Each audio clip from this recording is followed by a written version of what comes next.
पंढरपूर पासून अगदी जवळ पंढरपूर ते जुना कासेगाव रस्त्यावर लोटस स्कूल नजीक सागर डेव्हलपर्सच्या माध्यमातून आम्ही घेऊन आलो आहोत ओपन प्लॉटचा भव्य प्रकल्प शिवनगरी। शिवनगरी या ठिकाणी उपलब्ध आहेत अगदी 1 गुंठ्यापासूनचे प्लॉट। यामध्ये अंतर्गत 30 फुटी रस्ते, रस्त्याच्या दोन्ही बाजूला झाडे, पुरेशा प्रकाश व्यवस्थेसाठी स्ट्रीट लाईटची सोय, स्वतंत्र पाण्याचे नळ कनेक्शन, संपूर्ण प्लॉटिंग क्षेत्राला compound, children park, open space, walking track, open gym तसेच वृद्धांना बसण्यासाठी बाकडे। तर मग सर्व सोयींनी युक्त जुना कासेगाव रस्त्यावरील शिवनगरी येथे प्लॉट बुकिंग साठी आजच संपर्क करा। साइटचा पत्ता लोटस स्कूल पाठीमागे जुना Kasegaon road Pandharpur. Mobile number 7218 74 31 31 7218 17 12 21।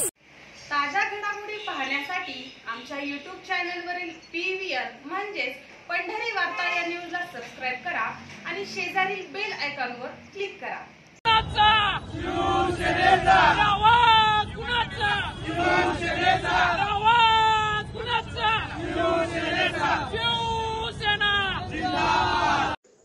राज्याचे उपमुख्यमंत्री एकनाथ शिंदे हे आज भक्त शिरोमणी नामदेव महाराज पुरस्कार स्वीकारण्यासाठी पंढरपुरात आले होते। राज्याचे मुख्यमंत्री असताना एकनाथ शिंदे यांनी वारकरी संप्रदायाबाबत आपला आदर जोपासत घेतलेले अनेक निर्णय राज्यातील वारकरी संप्रदायास सुखवणारे ठरले होते।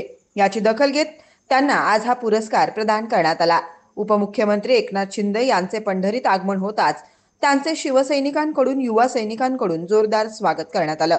मागील काही दिवसात सोलापूर जिल्ह्यात अनेक बलाढ्य नेत्यांचा शिवसेनेत प्रवेश झाला असून त्यामुळे शिवसैनिकांचा उत्साह वाढलेला असतानाच आज पंढरपुरात पुरस्कार स्वीकारण्यासाठी आल्यानंतर एकनाथ शिंदे यांनी वेळात वेळ काढून छत्रपती शिवाजी महाराज चौक येथे युवा सेनेच्या शाखेचं उद्घाटन केलं।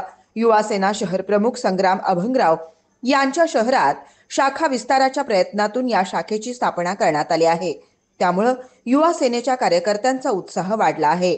उपमुख्यमंत्री एकनाथ शिंदे यांच्या हस्ते सोलापूर जिल्ह्यात शिवसेना अथवा युवा सेनेच्या एखाद्या शाखेचं उद्घाटन होण्याची ही पहिलीच वेळ असल्याचं म्हटलं जात आहे।